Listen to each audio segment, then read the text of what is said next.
नमस्कार गाइस, मैं पहुंच चुकी हूँ चांदपुर गढ़ी, जो चमोली डिस्ट्रिक्ट के कर्णप्रयाग ब्लॉक में पड़ता है। तो चांदपुर गढ़ी में पहुंच चुकी हूँ और चांदपुर गढ़ी का सुंदर सा नज़ारा मैं आप लोगों को दिखा रही हूँ। तो राजा अजयपाल की ये की नगरी थी ये चांदपुर गढ़ी। तो 2001 में पुरातत्व विभाग के द्वारा चांदपुर गढ़ी की खुदाई कर दी गई है। अधिक मात्रा में कमरे निकले हैं, कम 100-200 कमरे यहाँ निकले हैं। मैं आपको दिखा रही हूँ पूरा चांदपुर गढ़ी का सुंदर सा नज़ारा। तो जब पुरातत्व विभाग द्वारा 2001 में यहाँ की खुदाई की गई थी तो इतने कमरे निकले गए थे।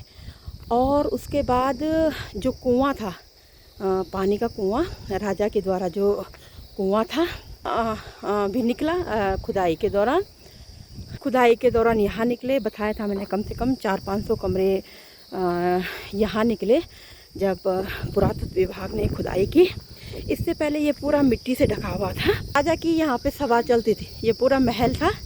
तो मेरे साथ कुछ इस इलाके के लोग हैं यहाँ पे। तो भैया यहाँ के बारे में कुछ बताना।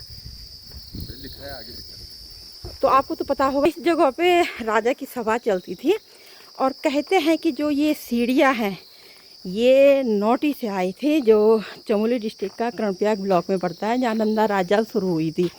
तो कहते थे कि राजा के जो मंत्री थे कि उनको यहाँ नोटी से यहाँ लाते लाते उनकी डेथ हो चुकी थी। कहते हैं यहाँ की एक शक्तिशाली राजा था कनकपाल, जिसने संवत 755 से मैं मालवा में गढ़वाल पहुंचा था, जिसके संपूर्ण गढ़वाल के क्षेत्र पर अपना वर्चस्व स्थापित किया था।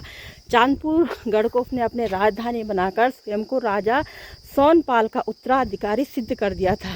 विद्वानों में अब यह आम धारणा है कि कनकपाल गढ़वाल के पवार राजवंश का संस्थापक था। कहते हैं कि भिलंग राज्य के राजा सोनपाल ने चांदपुर गढ़ में शासन किया था।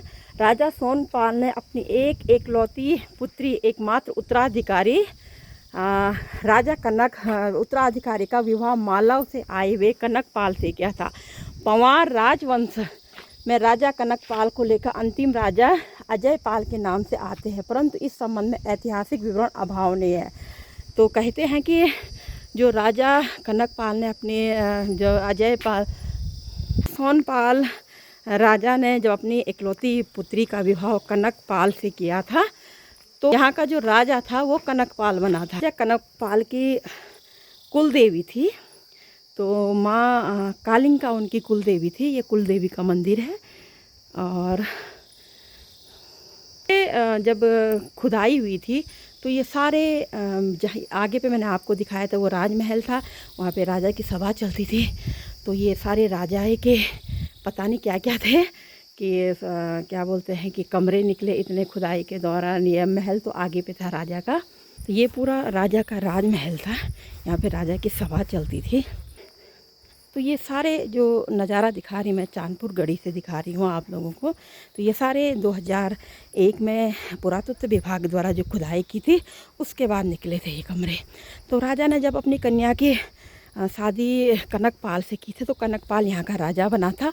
उसके बाद जब अंग्रेज़ों के भय के कारण राजा ने यहाँ से अपनी राजधानी छोड़कर देवलगढ़ अपनी राजधानी बसाई थी।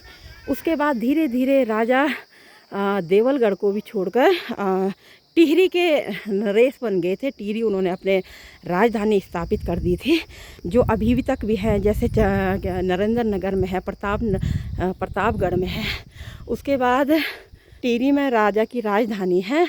वहाँ की जो टिहरी की जो सांसद है राज लक्ष्मी बाई, वो अभी भी सांसद है टिहरी की। अब तो वो टिहरी का जो राजमहल है वो तो अब ओबराय का होटल बन चुका वो राजमहल।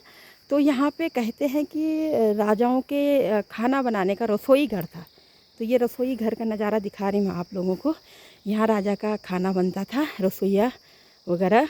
मैं चांदपुर गढ़ी में हूँ इस समय। तो इस समय यहाँ पे राजा का महल चलता था।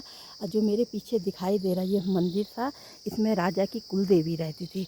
तो इसी कुल देवी को लेकर राजा ने नंदा राजा शुरू करी थी। और बेदनी बुग्याल होते हुए जो चौसंगिया खाड़ों की यात्रा शुरू होती है, उसके बाद चौसंगिया खाड़ों को बेदनी बुग्या कैलाश में छोड़ा जाता है। तो राजा ही नहीं, नंदा राजजात की शुरुआत की थी यात्रा पे कैलाश ले जाने पे राजा ने ही नंदा राजजात की शुरू की थी। तो